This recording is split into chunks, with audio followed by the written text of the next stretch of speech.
Semua dan sehat senantiasa. Selamat datang di acara webinar JKMC seri keempat dengan topik industri kreatif dan peluang penguatan ekonomi di Indonesia. Terima kasih untuk kehadirannya pada acara pagi ini. Sebelum masuk ke acara utamanya, izinkan saya untuk bercerita sedikit mengapa tema ini yang kita pilih. Hari ini rasanya tuh khusus banget ya. Kita ada dua narasumber dari generasi muda atau kalangan muda, dan kita ini dua pemandunya itu dari generasi tua, quote and quote ya. In term of, we are. kita tua. Nggak pakai quote. Tapi meskipun sebenarnya kita itu muda loh, jiwanya. Nah, katanya hubungan antara yang muda dan tua itu selalu kurang terhubung. Selalu ada salah paham, lebih seringnya terjadi seperti itu. Nah, dengan sengaja kita hadirkan sebuah persimpangan generasi untuk memahami dunia saat ini. Dunia saat ini itu dunia yang unik menurut saya, karena pertemuan dari beberapa generasi. Sehingga itu juga meng-create environment yang baru. Nah, kita coba menghadirkan itu. Di mana salah satu pilar kehidupannya itu adalah digital. Maka saya tertarik dengan kata-kata dari Kak Hermin di WA group kita, panitia. Itu crossroads of generations in order to reach out the tempting content of creative economy. Nah, gimana ini ceritanya? Nah, kalimat ini bagi saya menyiratkan perjuangan anak-anak muda berbakat Indonesia untuk berani berkarya. Kalau saya boleh pinjam istilahnya Rolome, itu seorang psikolog eksistensialis dengan judul bukunya adalah Courage to Create. Dia bercerita bahwa salah satu dimensi dari keberanian untuk berkarya adalah keberanian sosial. Nah, ini yang saya melihat di dua narasumber kita hari ini, yaitu menciptakan produk untuk menjadi bagian dari solusi persoalan sosial masyarakat kita saat ini, di mana kita punya satu persoalan menurut saya di level sosial masyarakat kita itu adalah soal kultur, yang katanya mulai tidak menarik buat anak-anak zaman sekarang. Tetapi produknya Ivan dan Sheni itu mencoba menghadirkan itu di dalam game, sehingga mereka melihat bahwa game ini adalah produk atau sebagai produk budaya, lebih beratnya ke situ dibanding produk IT. Nah, keberanian yang lain itu adalah keberanian fisik, keberanian moral, dan akhirnya keberanian kreatif. Nah, ini kita melihat di dua anak muda ini. Nah, ini yang dilakukan oleh beberapa anak muda berbakat di Indonesia, yang lainnya juga ada, tetapi kita memilih Ivan dan Sheni yang berkarya lewat game yang mereka buat. Dulu yang saya tahu, mungkin juga Kak Hermi juga ya, permainan yang sederhana tapi itu menyenangkan, kayak gobak sodor, petak umpet, itu menjadi permainan dan sarana edukasi di zaman muda dulu, di zaman hidup kami muda ya. Nah, sekarang dengan hadirnya dunia digital, maka permainan ini berganti medium. Tetapi dugaan saya esensinya itu tetap tidak bergeser terlalu jauh, tapi memang implikasi dampak-dampaknya akan berbeda. Kira-kira itu apa istilahnya dibalik kenapa kita mengangkat tema ini. Selain itu ada dampak yang lebih apa istilahnya secara ekonomi ya.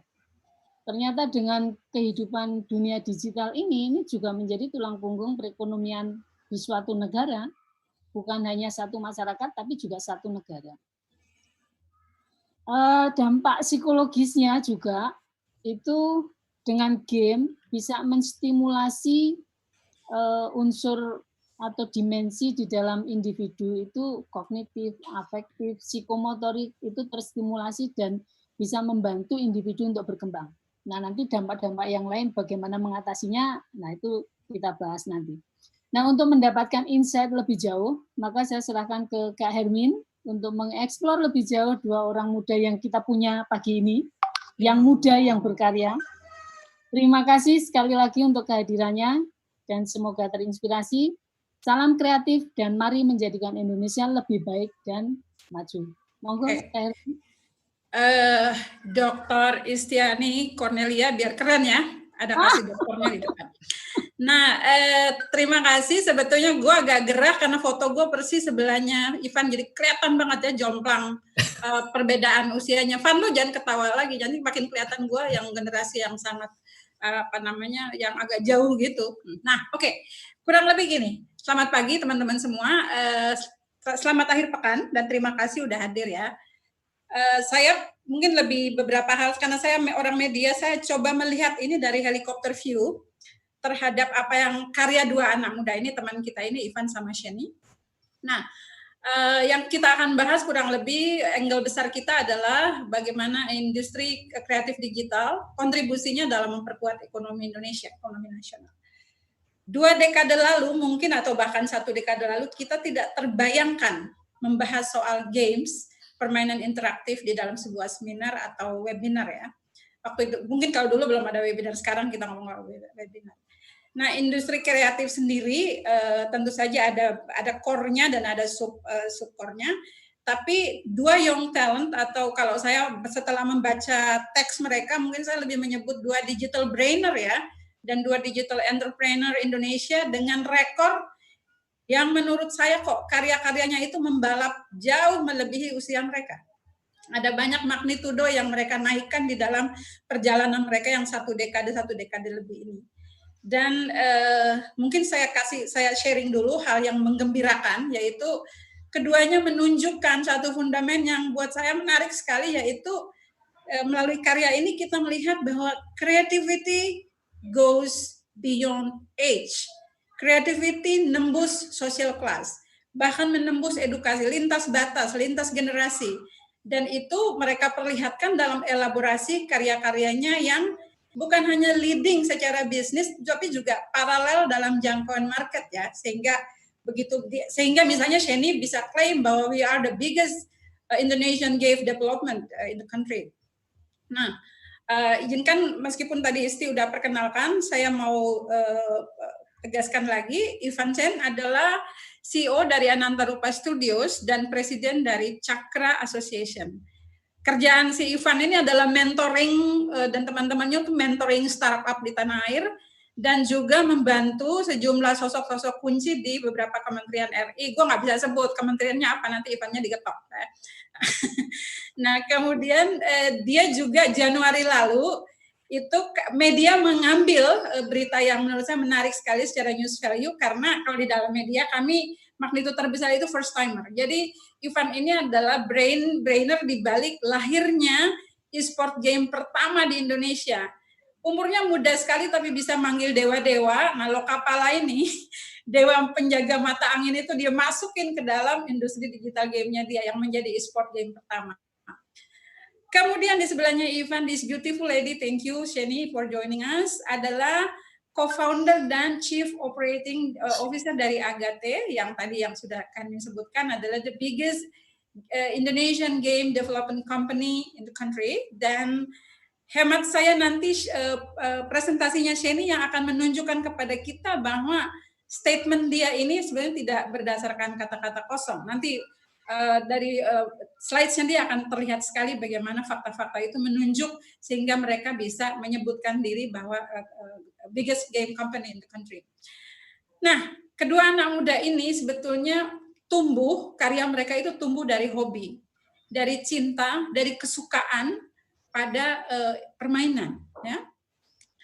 Tapi juga di balik prestasi mereka, sebetulnya mereka juga mungkin menghadapi hal yang sudah bolak-balik disampaikan sebagai komplain, apalagi gue sama istri ya orang tua ini adalah misalnya yang pertama adalah challenge-nya, kita sebut aja challenge.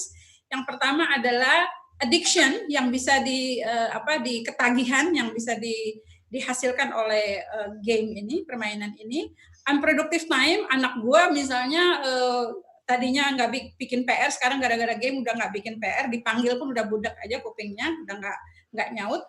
Yang ketiga tentu saja elemen biaya yang tadinya tidak ada Sheni di dalam rumah tangga, kita harus ada satu elemen spending, yaitu gue mesti beliin minimal aku mesti beliin pulsa ya buat anak supaya bisa main gitu.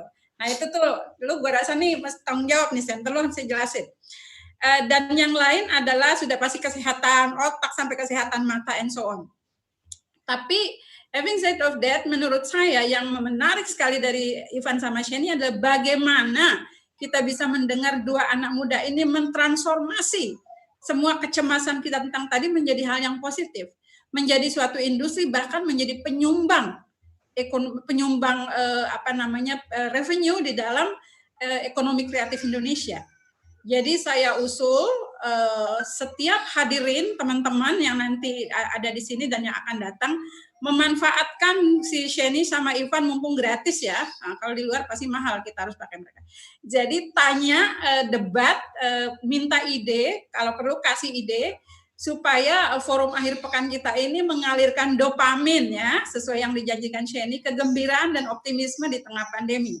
Satu lagi mungkin titipan gitu ya, bagaimana mungkin nanti Ivan sama Sheni memberi kita ide tentang rantai kolaborasi antara games ya di industri digital game dengan dengan elemen-elemen industri digital yang lain atau film atau musik atau apapun, sehingga ketika dia menyumbang kontribusi kepada ekonomi Indonesia itu lebih komprehensif.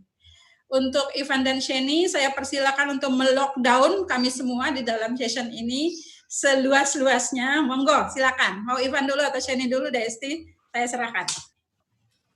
Ivan dulu kali ya? Oke, silakan Pak. Oke, terima kasih atas waktu yang diberikan pada saya pada pagi ini, bisa sharing. Mungkin sebelum saya mulai, perintah saya mungkin agak cepat karena waktu yang diberikan.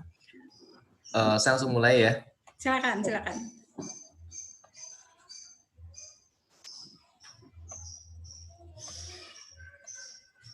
Oke.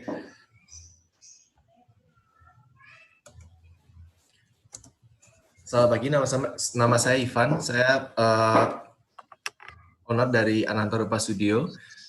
Saya aktif di beberapa komunitas memang, dari mentoring sampai jadi bukan konsultan ya, tapi narasumber di beberapa kegiatan di pemerintahan karena industri kreatif ini memang baru. Nah, Ananta Rupa Studio ini berdiri sejak tahun 2011. Mimpi kita sebenarnya ingin membuat IP yang asli Indonesia yang bisa menjadi produk global, bersaing dengan global. Nah, beberapa achievement kita pernah bikin augmented reality pertama waktu itu di dunia, ya kan. 2014 kita bikin VR Museum platform pertama di Asia Tenggara, dan tahun 2015 kita bikin tourism platform, VR tourism platform pertama yang dapat ranking 9 dari 158 negara di World Expo Milano. Ini beberapa game yang udah kita pernah buat dengan beberapa partner. Ini kita pernah bikin juga VR simulation training buat militer, latihan militer juga. Nah, sebelum kita mulai, sekarang ini kita berjuang sebenarnya. Salah satu challenge dari kita sendiri adalah melepaskan diri dari stigma-stigma yang melekat di masyarakat dan pemerintah tentang industri 4.0. Kenapa? Karena kita selalu dianggap sama. Nah, industri 4.0 ini kan dipopulerkan oleh McKinsey dan dikutip oleh banyak orang yang mungkin nggak tahu latar belakangnya kenapa itu ada gitu. Jadi sebelum ada industri 4.0, ada industri yang lain gitu, dan setelah itu juga ada industri yang lain. Nah, ini saya ambil Pak Jokowi sendiri ingin era ekonomi kreatif harus menjadi tulang punggung ekonomi Indonesia. Nah, sebelum ada industri 4.0, kita ada namanya agricultural economy, di mana setiap negara itu hidup dari hasil bumi. Jadi disitulah ada intercontinental trading, di Cina ada Silk Road, di kita ada Spice Trail atau Spice Road. Nah, tapi itu semua berubah ketika adanya industri. Nah, yang kita lihat adalah di sebelumnya struktur ekonomi masyarakat ini hanya 4, ya kan? Tapi waktu ada industrial economy muncul struktur kelima, yaitu terciptalah buruh. Nah, saya mengquote bahwa McKinsey di dalam riset yang sebelumnya dilakukan di Jerman tadi yang dikutip oleh McKinsey, itu mereka aja lupa bahwa industri itu mulai hampir 300 tahun sebelum yang dia state sebagai industri 1.0. Jadi itu mulai dari Gutenberg, Johannes Gutenberg menciptakan press printing machine pertama di akhir abad ke-15, dan disitulah tercipta industrial iterations. Kemudian dari 1.0 ke 2.0 yang kita lihat di sini adalah sebenarnya ada proses gimana meningkatkan output tapi mengurangi resources. Kita lihat dari mesin yang pertama itu banyak memakai orang, terus yang kedua ada mechanization, orangnya berkurang lagi, terus yang industri 2.0 ini elektrik, tentunya lebih sedikit orang yang dipakai, sampai akhirnya 4.0 tujuannya adalah menghilangkan buruh itu sendiri sebenarnya sebagai mesin industri. Makanya di negara kita ini kadang-kadang lucu gitu loh. Yang di-pushing industri 4.0 tapi untuk menciptakan lapangan pekerjaan itu udah nggak nyambung sama sekali. Nah, setara slide di sini karena di akhir industri 2.0 itu di San Francisco kan muncul banyak pabrik yang bikin chip silikon, makanya namanya Silicon Valley kayak gitu. Nah, sementara di negara lain, mungkin di benua lain, itu ada namanya creative economy atau industri-industri yang kita sebut sebagai creative industry. Nah, ini menggunakan culture as industry, di mana kita mentransformasi nilai budaya menjadi nilai ekonomi. Ini ada perbedaannya. Jadi antara startups dan industri kreatif ini memang berbeda banget. Satu disruptif, satu tidak disruptif. Nah, kita lihat ini. Apa sih industri kreatif itu? Gitu. Kalau kita sering banget, industri kreatif ini, industri kreatif itu, apakah yang disebut industri kreatif? Apakah segala sesuatu yang memerlukan kreativitas itu industri kreatif? Ternyata mungkin nggak demikian. Nah, ini peristiwa Malari 74 di Jakarta, 15 Januari, di mana kedatangan PM Tanaka.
Itu bukan, karena kita ngambil kesalahkaprahan ini karena kita mengambil definisi industri kreatif hanya dari definisi UNCTAD WTO. Nah, ini kita lihat di Jepang, Japan Strategy juga revolving around 6 sektor yang selalu ada stories and characters. Ini namanya content sector, gitu. Nah, sejarahnya gimana sih games gitu? Kenapa games itu nggak masuk dalam aplikasi dan nggak sama sekali dengan aplikasi? Kalau kita lihat dari penelitian Homo Ludens, mungkin Bu Isti juga tahu Homo Ludens dari John Huizinga tahun 1800-an, itu meneliti tentang pentingnya elemen bermain ini of culture and society, bukan in culture and society. Nah, kenapa of culture and society? Karena game ini berkembang bahkan mungkin tidak terpengaruh atau di luar civilization. Contohnya di dalam App Store itu banyak games buat binatang, buat pets. Tapi kita nggak pernah ngajarin binatang itu buat bermain. Jadi itu udah ingrained. Jadi kalau kita lihat kenapa anak suka bermain dan sebagainya, bahkan sampai dewasa, karena itu sudah kita Homo ludens, manusia bermain. Nah, dan dalam perkembangannya, manusia juga selalu memasukkan unsur-unsur permainan itu ke dalam segala segi kehidupan dia. contoh-contoh unsur permainan itu misal adanya satu role playing atau storytelling, kemudian adanya aturan regulasi, adanya ranking system, penilaian dan sebagainya. Dan kita kalau lihat di Wikipedia, game studies atau ludologi itu ada cultural studies. Maksudnya di cultural heritage, sociology and psychology. Jadi ini sangat penting kan, karena tadi kenapa bisa anak adiktif dan sebagainya. Sebenarnya kita semua dulu adiktif. Saya waktu main kelereng atau main layangan juga sampai malam-malam, tapi on a different level. Nanti kita bahas secara terpisah. Nah ini games itu juga kalau secara bukti-bukti sejarah ya sudah ada sejak lebih dari 5.000 tahun yang lalu. Ini namanya Senet di Mesir. Kemudian di Persia ada backgammon 3.000 tahun sebelum Masehi juga. Di Mesir ada lagi nih game, saya lupa namanya. Terus kemudian ada ini Go atau Weiqi kalau di Cina namanya. Ini juga 2.000 tahun sebelum Masehi. Nah yang sangat populer tentunya ini Caturangga, baru tahun 600. Dan banyak tokoh-tokoh pemikir terkenal yang menemukan teori banyak. Karena Einstein sendiri pemain Go, dia dapat penghargaan dari Princeton, dari Nihon Kein. Kemudian ada Alan Turing yang menemukan komputer pertama ya, Enigma, waktu Perang Dunia. Kemudian ini John Forbes Nash, penemu banyak teori matematika dan teori ekonomi, dan dia menemukan Nash Equilibrium itu waktu bermain Go. Jadi games teori namanya, Nash Equilibrium. Dan kemudian sampai akhirnya di era komputer aja, IBM ingin meningkatkan kapasitas berpikir komputer dengan cara bagaimana menciptakan artificial intelligence untuk mengalahkan logika games. Dan akhirnya sampai ke sekarang, barusan kalah 2 tahun yang lalu. Barusan menang 2 tahun yang lalu. Karena Go ini tidak bisa dipecahkan dengan artificial intelligence, mereka memakai machine learning akhirnya. Dan dampaknya sangat besar sekali. Driverless car-nya Google dan Ford itu memakai games dalam pelatihannya. Dan akhirnya artificial intelligence yang paling baru pun lahir di dalam industri games. Dan games ini ternyata bisa bantu juga di industri lain, terolah untuk menemukan solusi dalam medik kayak gitu. Jadi bikin gamification, banyak orang main, mereka nggak merasa bahwa mereka sebenarnya memecahkan masalah yang sudah puluhan tahun tidak terpecahkan oleh para ahli di kesehatan gitu. Dan besar industri itu gede banget. Battle Royale games kayak Fortnite aja itu setahun kemarin satu genre itu menghasilkan 300 triliun. Jadi ini industri yang raksasa. Dan kemarin kalau kita lihat data dari perang dagang Cina Amerika itu nomor satunya tuh karena defisit di toys, games, and sporting goods. Jadi salah satu penyebab perang dagang kita bisa bilang kayak gitu. Tapi 2 tahun sebelumnya ternyata sudah ada perang dagang Cina dan Korea. Tapi yang di-ban itu gamenya, bukan ekspor yang lain. Jadi sampai sekarang bahkan Korean developers itu menemukan kesulitan waktu publishing di Cina. Karena penyebab defisit cukup besar. Nah, Cina sendiri sekarang video game ini menjadi ekspor nomor satunya dia. Ini PUBG ini, Ma Hua-teng ini sekarang lebih kaya daripada Jack Ma in less than 5 years. Dan di Jepang, Cina dan Korea, games ini masuknya ke cultural export ya, di bawah Ministry of Culture, di bawah Kementerian Kebudayaan. Nah, ini beberapa data yang menarik di Korea sendiri. Games ini memimpin Korea cultural export, di mana nilainya 11 kali lipat dari musik. Ini musik cuma ranking 5. 11 kali lipat dari K-pop nilainya ya. Dan atau 100 kali lipat lebih, hampir 150 kali lipat lebih dari sektor film besarnya. Makanya bulan lalu pemerintah Korea melonggarkan regulasi di game untuk pushing ekspor. Jadi sebagai ekspor unggulan gitu. Nah ini secara garis besarnya mungkin yang dilihat orang awam adalah sekarang mulai banyak e-sport kayak gitu. Tapi e-sport sendiri ini adalah sebuah ekosistem yang bergerak di sekeliling dari games developer dan game publisher-nya.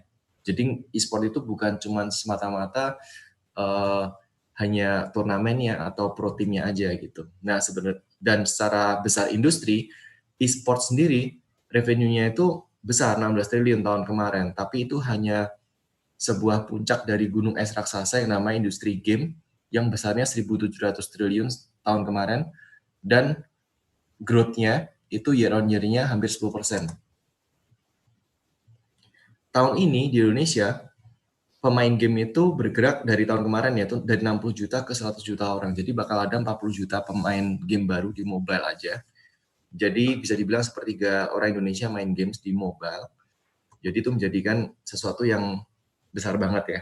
Kita bandingkan lagi dengan industri film Indonesia, di tahun 2016 aja itu baru 4 triliunan, tapi gamenya udah hampir 11 triliun. Gitu. Dan kita bisa lihat kalau di dunia lebih gila lagi. Jadi video game ini sebenarnya besarnya sama dengan film dan musik industri digabung.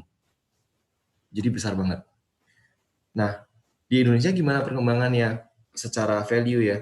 Dari 2015 sampai 2018, pertumbuhan marketnya tuh 300% dalam 3 tahun.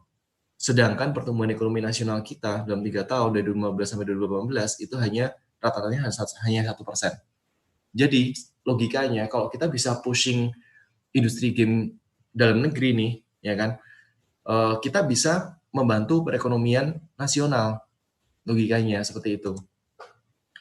Nah, kita mau tunjukkan game kita yang tadi sempat disebut oleh Mbak Hermin.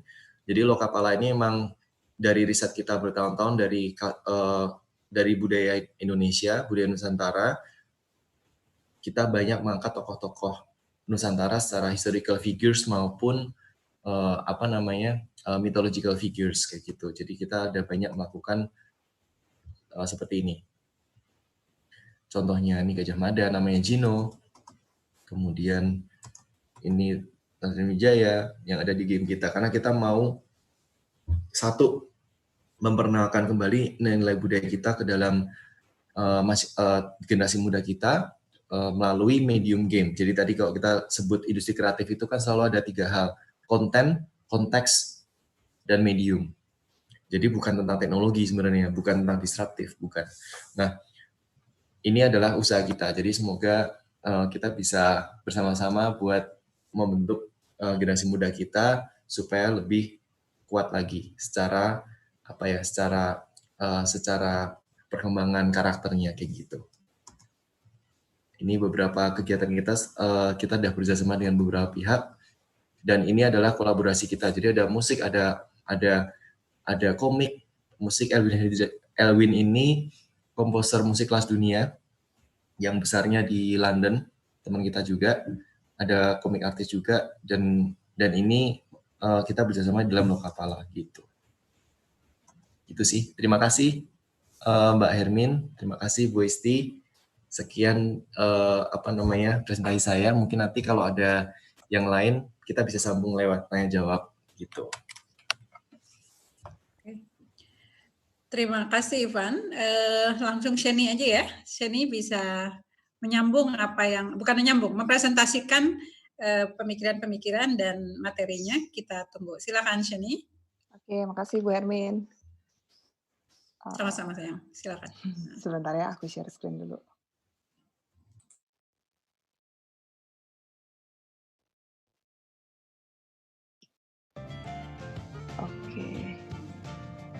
Oke, selamat pagi semuanya. Terima kasih buat waktunya. Tadi belajar banyak dari presentasinya Ko Ivan. Jadinya membuka wawasan sekali. Oke, sebentar. Ya. Salah ya. Oke. Ya, ini aku mau sharing tentang game industry potentials. Mungkin tadi ada yang sedikit sudah di-mention juga sama Ko Ivan. Nanti aku akan percepat aja di bagian yang udah di-mention. Perkenalan sedikit, jadi namaku Sheni, aku dari Agate. Agate itu kita berdiri di tahun 2009, 1 April 2009, mungkin April Mop itu ya. Terus kita waktu itu startnya adalah dengan 18 co-founder. Ini aku 11 tahun yang lalu mungkin lebih unyu dari yang sekarang. Terus kita 18 orang ini kita memang ngemodalin perusahaan ini sendiri sih, maksudnya jadinya kita patungan pakai uang saku kita, terus habis itu jadi uang sakunya nggak banyak gitu ya, makanya waktu pas 3 bulan di awal kita beroperasi perusahaannya, kita cuma bisa ngegaji 50.000 sih, bukan $5, 50.000 per bulan, ya kira-kira $5 lah.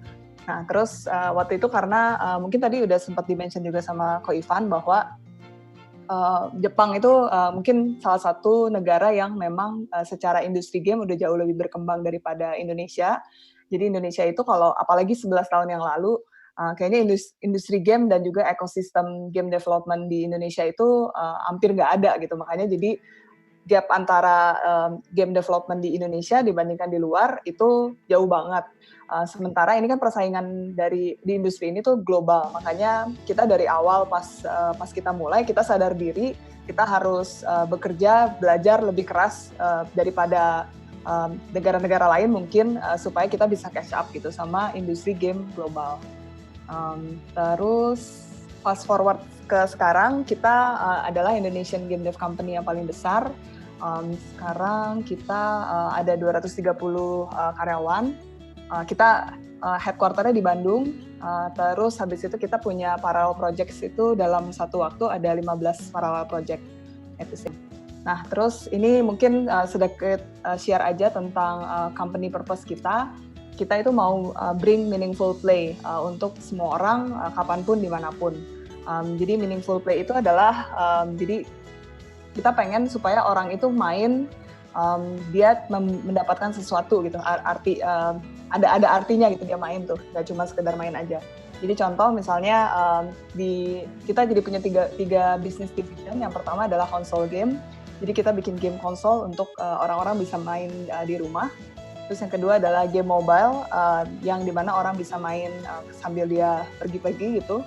Terus habis itu kita juga bikin gamification solution, gimana kita pengennya orang itu nggak cuman having fun ketika dia main game atau nonton film gitu, tapi dia juga bisa having fun ketika dia melakukan serious activities. Jadi misalnya kalau sekarang kita fokusnya ke corporate, misalnya contohnya untuk pelatihan gitu ya. Gimana tadi Ko Ivan juga ada mention pelatihan untuk karyawan, gimana kan pelatihan karyawan itu biasanya boring gitu ya. Gimana caranya supaya karyawan ini juga bisa having fun ketika dia melakukan pelatihan itu gitu sih. Nah terus jadi kita believe sebagai company, kita believe bahwa game itu bisa jadi integral part of life. Maksudnya adalah jadi dari orang pertama bangun sampai dia tidur lagi, nah dia itu bisa having fun sepanjang hidup dia, sepanjang waktu dia dalam sehari, sehingga dia bisa dapat sustainable happiness every day through games. Tapi nggak cuma sekedar main game aja gitu ya, tapi gimana dia tadi bisa dapat greater meaning of his or her life, dan juga bisa produktif juga pakai bikin gamification kayak gitu. Nah terus ini mungkin udah sempat di-mention juga sama Ko Ivan. Jadi ini comparison dari global top entertainment products lah ya. Ini mungkin rekan-rekan di sini tahu ada ini Avengers Endgame. Ini estimasinya dari berbagai sumber adalah dia production cost-nya itu $356 juta. Terus habis itu tapi sales-nya ya profitable banget sih, 2,8 billion. Nah dia tuh aku nggak tahu sih sekarang masih nomor 1 atau enggak, tapi dia nomor 1, kalau nggak nomor 1 nomor 2 best selling movies of all time.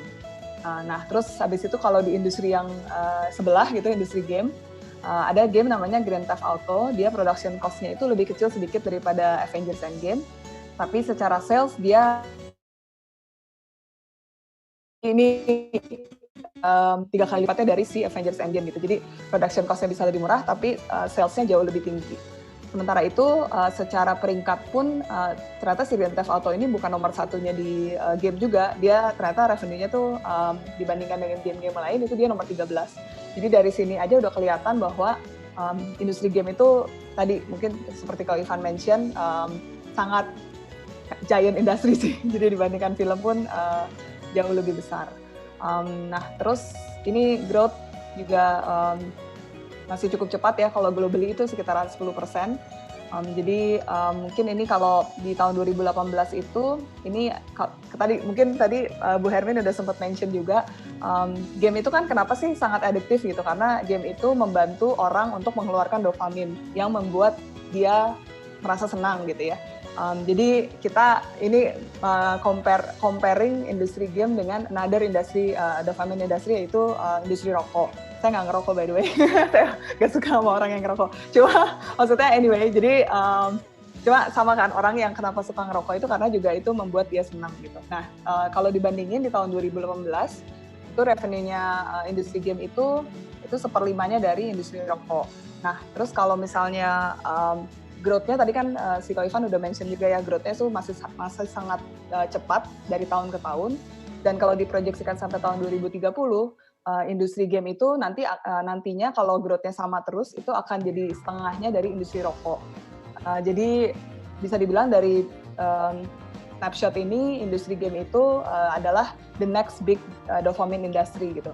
Tapi without chemical side effect gitu. Jadi which is lebih healthy in a way gitu. Nah, terus selain tadi for fun, juga game itu juga bisa diimplement di berbagai industri. Ini yang sudah banyak banget dilakukan sih di luar sana.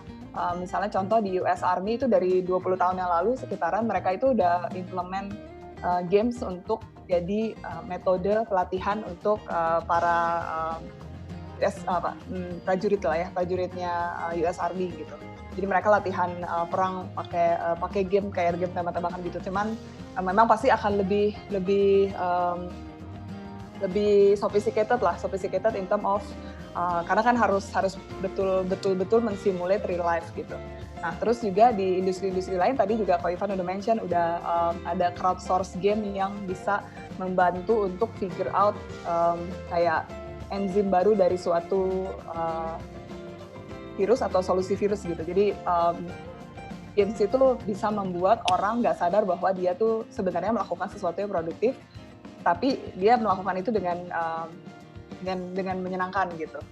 Nah, terus gamification industry sendiri growth-nya juga jauh lebih cepat ternyata daripada entertainment game, walaupun memang secara size masih jauh lebih kecil. Karena memang games itu kan juga dibilang sebagai sebuah industri video game maksudnya, itu kan masih baru juga sebetulnya. Jadinya apalagi ke industri-industri yang lain. Jadi ini masih in early days. Tapi growth-nya sangat cepat sih, jadinya apalagi sekarang game udah mass market, jadi semakin banyak orang yang sadar bahwa games ini punya potensi untuk bikin orang lebih engage untuk melakukan banyak hal. Nah ini untuk di produk-produk di Indonesia, ini ada data dari industri musik gitu ya, ini ada top selling musik album di Indonesia, itu secara sales 5-6 juta dolar. Sementara kalau movie itu yang top selling movie-nya itu di 15-17 juta dolar. Nah sementara itu game itu ada yang Free Fire sama Mobile Legends itu dia grossing-nya di 7-9 juta dolar. Tapi ini bulanan. Jadi sementara si game ini tuh udah jalan mungkin lebih dari 2 tahun gitu. Jadi bisa kebayang bahwa setahun pertamanya aja dia revenue-nya udah di 80 juta dolar, jadinya udah kelihatan jauh banget bedanya. Jadi di Indonesia pun trennya mirip gitu. Industri game itu jauh lebih besar daripada industri movie dan musik. Nah ini mungkin aku cepet aja, jadi tadi udah di-mention game industry di Indonesia growth-nya sangat cepat, salah satu yang paling cepat di dunia. Terus ini mungkin sangat makin cepat itu karena yang pertama adalah kemampuan spending orang Indonesia semakin tinggi, terus internet penetration juga semakin meluas, internet semakin murah, terus habis itu handphone pun mungkin inflection point-nya tuh di tahun sekitaran 2016 kali ya, 2016-2015, di mana smartphone itu semakin banyak yang murah sehingga semakin banyak orang Indonesia yang punya smartphone dan juga bisa akses game kapanpun dimanapun. Terus di tahun 2030 projection-nya adalah saat ini Indonesia itu nomor 17 di dunia in term of besaran industri game. Nah di tahun 2030 diproyeksikan Indonesia itu bisa jadi top 5 gitu, karena growth-nya yang sangat besar dan population kita memang sangat besar.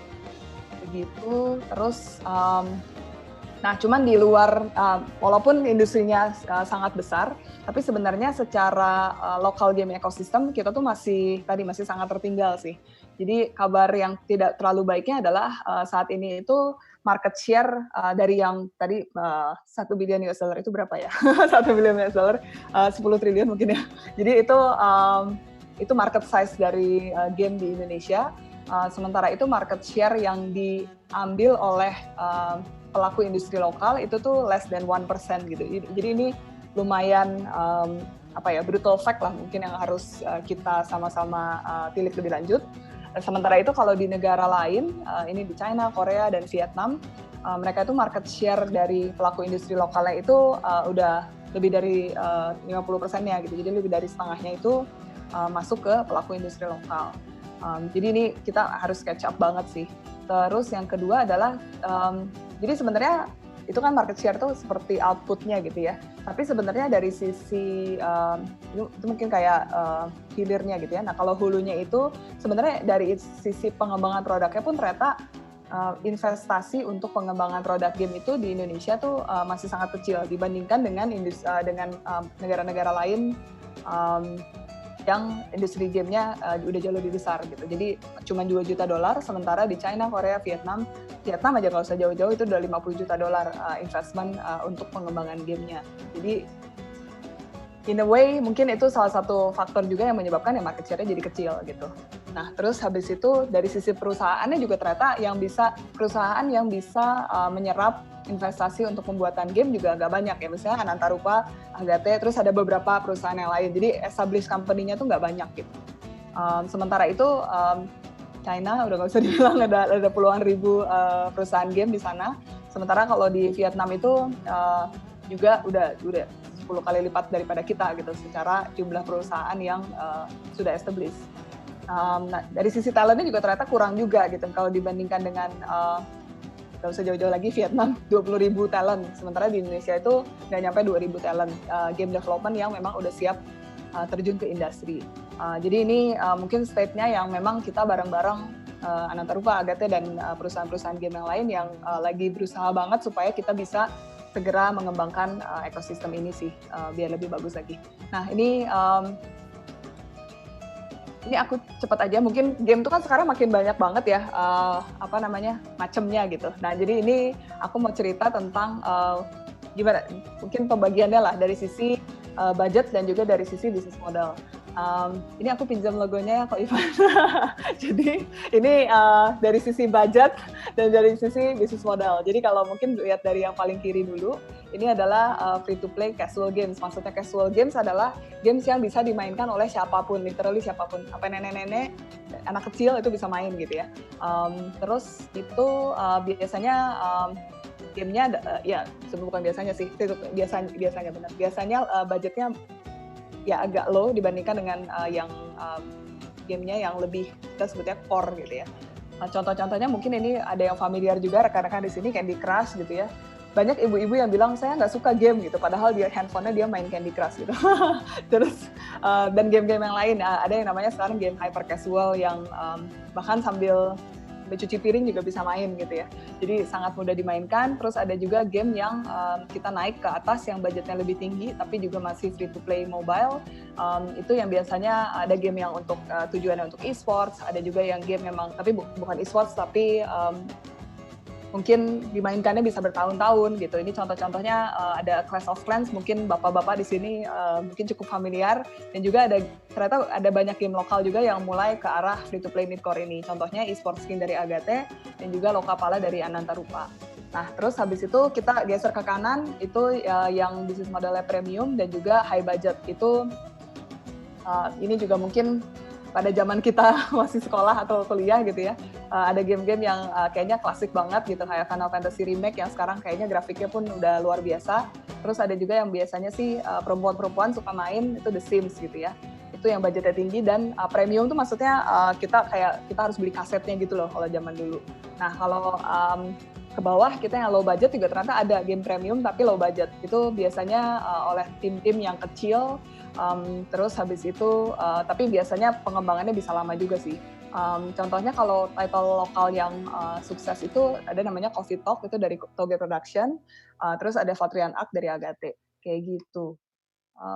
Nah, terus ini mungkin aku cepat aja roles in game development. Mungkin rekan-rekan di sini ada yang consider mulai tertarik, oh ini kayaknya industri game nih menarik banget gitu ya. Atau mungkin anaknya ada yang biasanya banyak tuh anak-anak yang karena dia suka main game, orang tuanya mikir ini gimana caranya biar anak gua bisa produktif gitu ya dengan hobinya main game. Nah, di game development itu role-nya ada banyak. Jadi ya nggak cuma sekedar coding aja gitu ya. Ini mungkin sedikit mitos yang orang awam suka salah kaprah di mana kalau mau masuk ke industri game harus jago coding. Nggak juga, karena role-nya banyak. Jadi yang pertama mungkin game programmer udah paling jelas karena dia yang coding, dia yang bikin softwarenya, aplikasi sampai bisa di-download sama orang gitu ya. Tapi juga selain game programmer ada yang lebih mungkin lebih artistik gitu ya, ada sebutannya game artist. Biasanya ini mungkin kuliahnya adalah kuliah desain komunikasi visual, desain produk, jadi kuliah desain sih biasanya. Tapi sebenarnya nggak mesti juga harus sarjana desain gitu ya. Kayak contohnya di Agate kita nggak benar-benar ngelihat ijazah ketika kita rekrut seseorang. Contohnya ada artis kita yang paling jago, salah satu yang paling jago itu dia jurusannya jurusan teknik atau apa ya, pokoknya dia sarjana peternakan gitu. Tapi sarjana peternakan tapi dia jadi 3D artist yang super jago. Jadi doesn't matter jurusannya apa, apalagi zaman sekarang kita bisa belajar apapun yang kita mau lewat internet gitu. Jadi tadi aku lupa jelasin. Jadi game artist itu adalah yang bertanggung jawab untuk membuat visual dari si gamenya supaya terlihat menarik dan juga supaya usernya mau main terus gitu ya. Nah kalau game designer ini mungkin lebih absurd lagi karena jurusannya bisa dari lebih macam-macam lagi.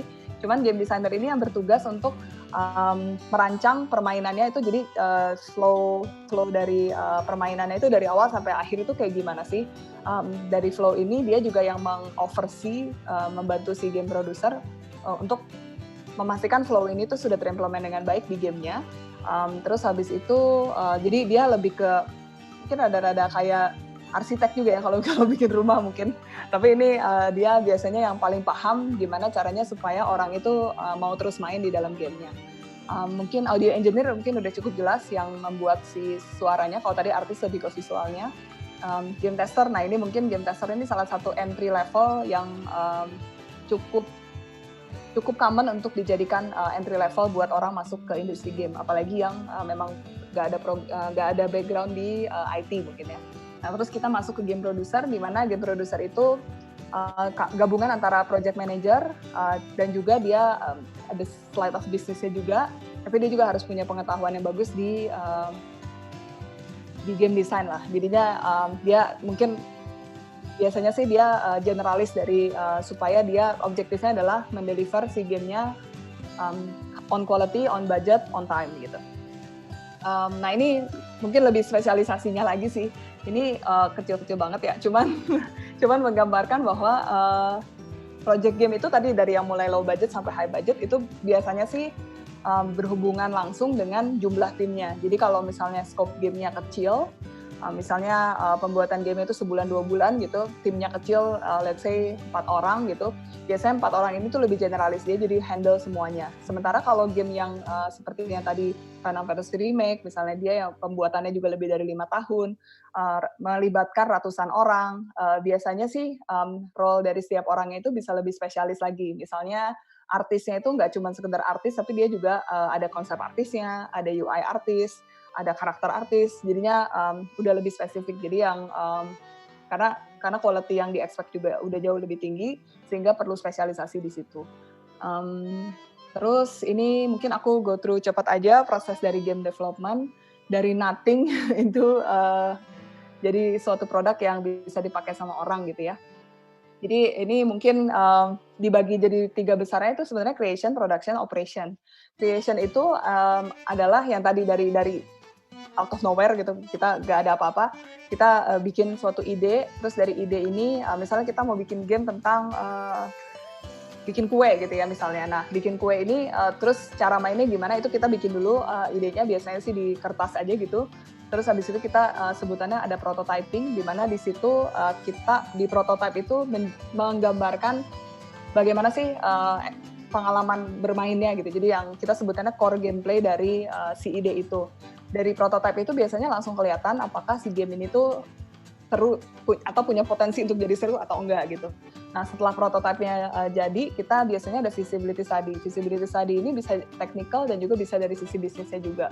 Technical itu apakah kita sanggup untuk mengerjakannya, dan juga kalau bisnis itu dari sisi ya ini bisa something yang bisa jadi sustainable business atau enggak gitu. Ada orang yang mau beli atau enggak.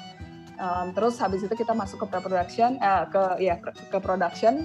Yang dimulai dari pre-production, di mana pre-production itu adalah mempersiapkan kita untuk biasanya sih output dari pre-production ini tuh sebutannya MVP gitu ya. Jadinya dari MVP ini nanti baru kita bisa perbesar production-nya sampai dia masuk ke alpha, beta dan seterusnya sampai akhirnya rilis.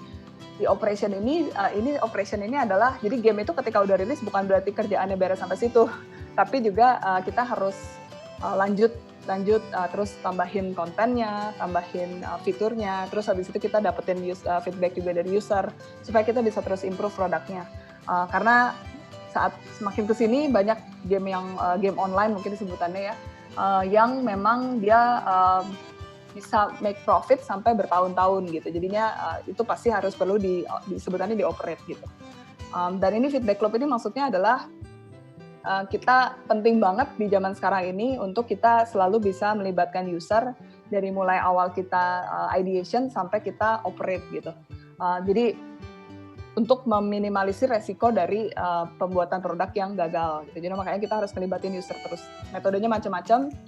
Cuman intinya sih dari feedback user itu kita implement, terus habis itu kita iterate lagi untuk kita validasi lagi ke user. Ini contohnya Football Saga, itu salah satu title-nya Agate yang cukup sukses di 5 tahun yang lalu. Di Football Saga ini tuh sebenarnya nggak langsung sukses gitu aja. Jadi Football Saga 1 itu gagal, cuman dari Football Saga 1 itu kita dapat beberapa loyal user yang kita pakai, kita utilize gitu untuk jadiin feedback untuk si sequel dari Football Saga yang bisa jauh lebih sukses dari yang title yang pertama. Jadi ini CPI dan LTV, maksudnya itu adalah CPI itu customer acquisition cost gitu ya, cost untuk kita bisa dapetin user baru, terus habis itu LTV dari setiap usernya. Jadi ini sangat profitable sih, karena si user itu average spending dari user itu sampai $1,5 lebih, sementara cost-nya untuk datengin user itu cuman less than $0.3 lah ya. Terus ini Valtrian Arc juga another mirip sih proses iterasinya kayak gitu.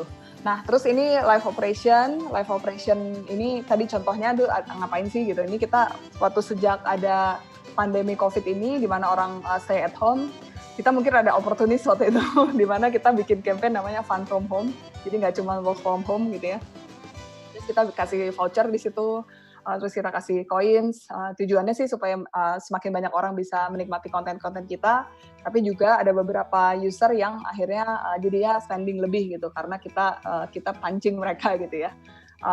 Terus produk sunset ini maksudnya apa? Jadi kalau game yang memang dari sisi cost operationnya dari server, dari tim yang mengoperate menambahin kontennya udah nggak nutup gitu ya, udah nggak profitable, itu lebih baik kita tutup, sebutannya sunset.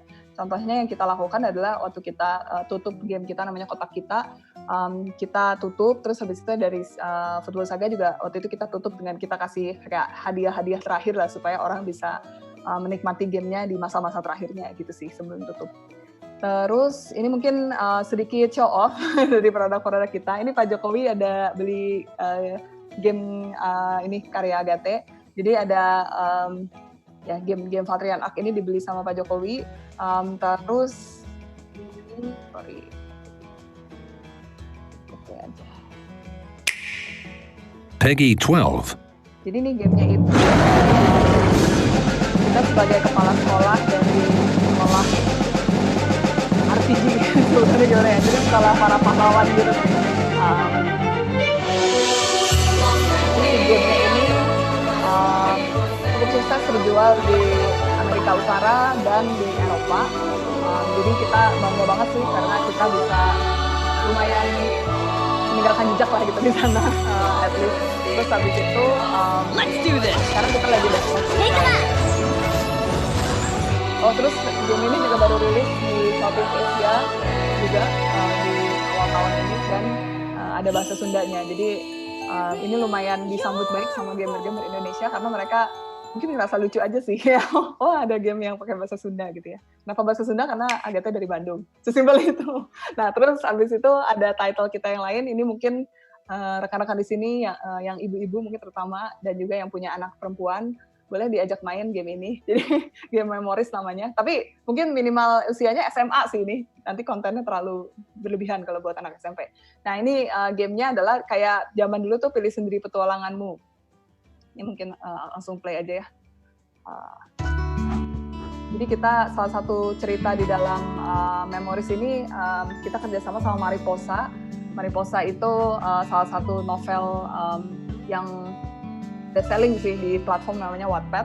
Nah, si Mariposa ini kita implement ke dalam Memories, terus di situ si user bisa berperan sebagai pemeran utama dari cerita Mariposa ini. Jadi kita bisa ceritanya video call sama karakter utamanya yang ganteng gitu, terus habis itu kita bisa chat. Ini user Memories saat ini dari Indonesia karena memang bahasa dari gamenya itu bahasa Indonesia.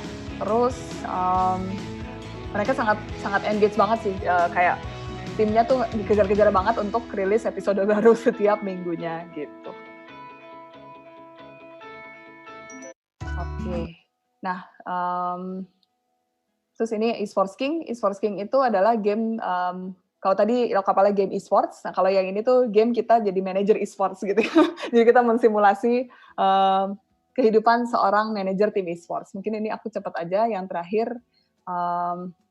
Nah, ini Code Atma. Nah, Code Atma ini yang tadi mungkin kenapa aku mau jelasin yang ini, karena ini baru rilis 2 hari yang lalu.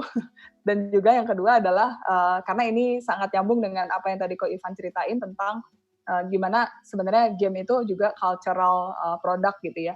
Di sini kita memfeature karakter-karakter yang Indonesia banget, dari mulai yang heroik seperti Gatot Kaca, sampai yang agak-agak serem kayak Malampir, ada kuntilanak juga. Tapi tenang aja, jadi buat yang takut, aku juga takut sih. Jadi ini gamenya nggak serem sama sekali. Jadi kita bikin biar karakter yang tadinya mungkin bentuknya tadinya macam-macam gitu ya, dan serem gitu. Ini contohnya ini pocong.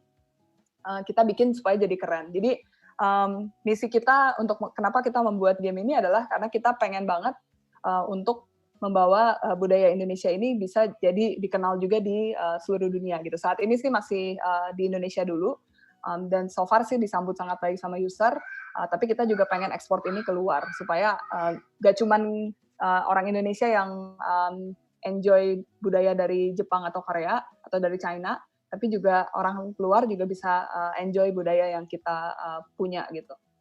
Ini mungkin untuk menutup presentasi aku. Kunang-kunang adalah pertanda maut. Namaku Kasna. Aku bisa melihat mereka dengan mata telanjang. Tapi kamu, aplikasi ini akan menjadi matamu.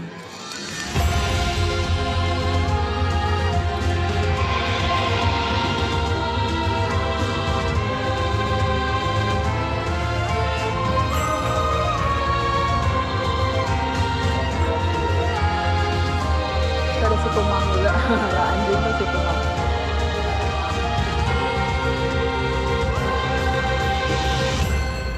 Perang mistis sudah dimulai. Siapkan dirimu, Seeker. Udah bisa dicoba di Google Play Store. Cahaya. Oke, jadi mungkin aku sedikit promosi juga. Jadi kita ada program namanya Agatha Academy. Di sini ada free resources yang bisa diakses oleh siapapun.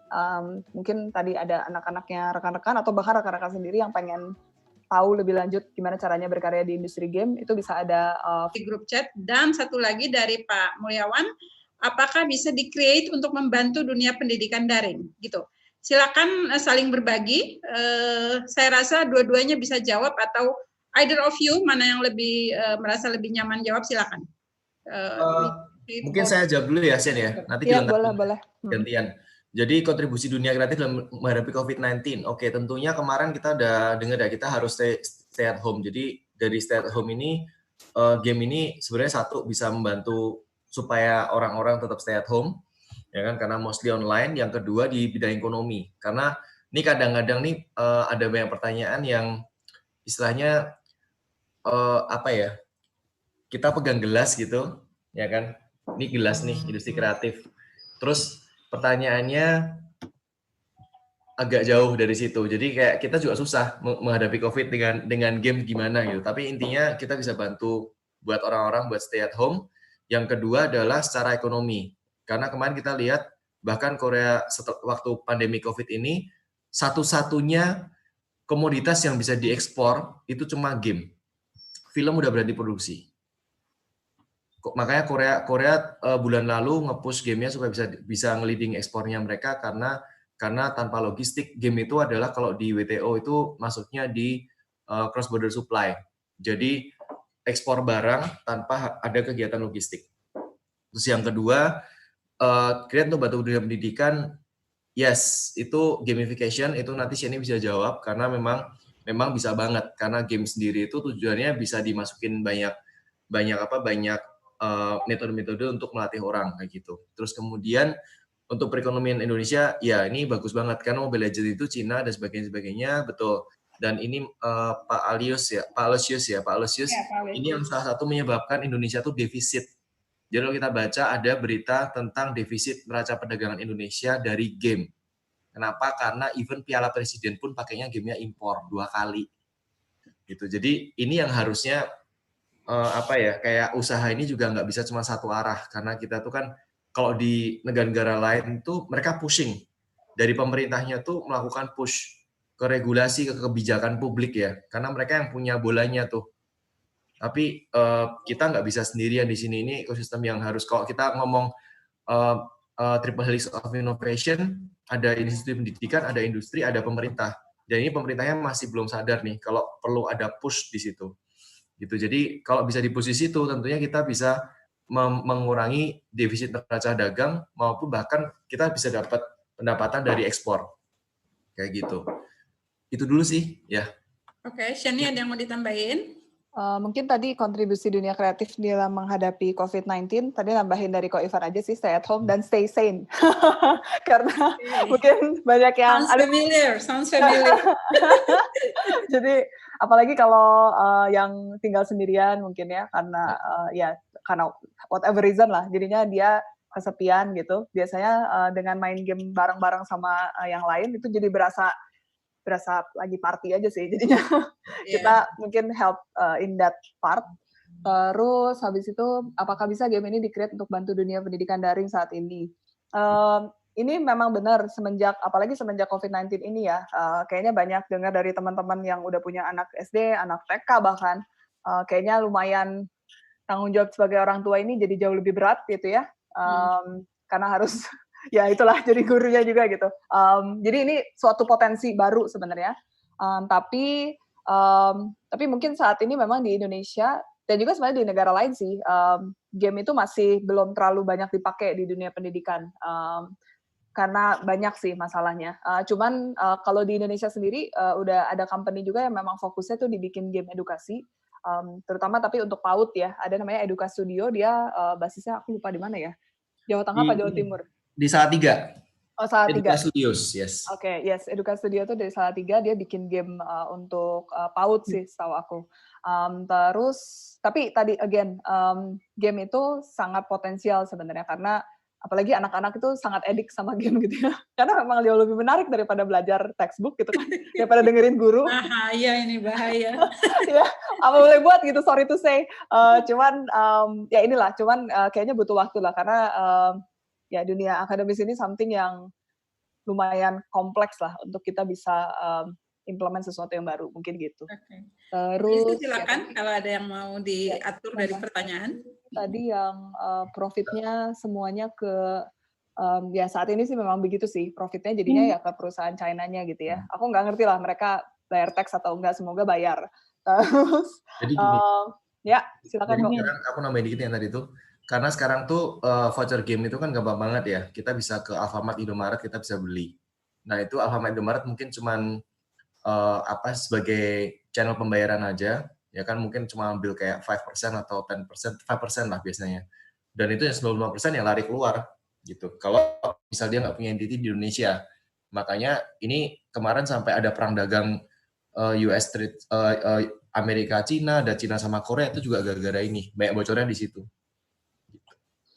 Benar. Jadi makanya baik lagi, semoga kedepannya makin banyak lagi kayak Anantarupa, kayak Agate, kayak company-company game Indonesia lain yang semakin produknya, tapi again bukan cuma gara-gara karya anak bangsa ya, tapi produknya pun bisa bersaing sama, karena again sih Indonesia ini open market, jadi game dari China pun bisa masuk dengan mudah ke sini, jadi ya apa boleh buat kita langsung compete sama mereka.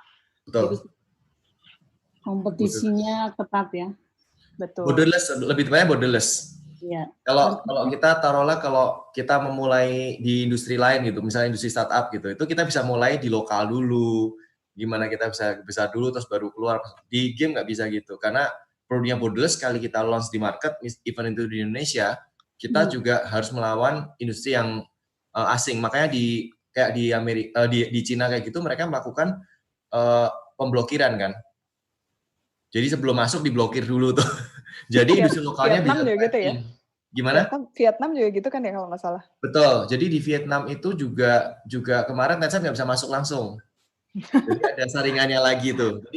Jadi ada, kalau kita ngomong pedagang internasional tuh ada ininya loh, ada trade negotiation istilahnya gitu.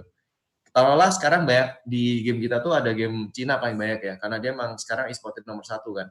Ya itu waktu di trade negotiation harus ada kayak game kita diterjemahin ke Cina dong, berapa game lo ada banyak, lo di kita ada ratusan gitu. Itu trade negotiation. Dan itu wilayahnya di government sebenarnya. Iya. Oke.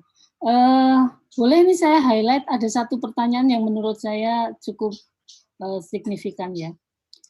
Kalau di pertanyaannya sih risiko awal dalam memulai bisnis game developer itu apa? Tapi mungkin kemasannya begini. Karena ini juga pertanyaan saya. Sebenarnya gini, saya gabung dengan pertanyaannya Pak Dionysius Edgar. Dulu Ivan dan Jenny itu sebenarnya memulai bisnis ini, persoalan sosial apa sih yang diangkat gitu, yang membuat lalu ini harus dibuat nih gitu.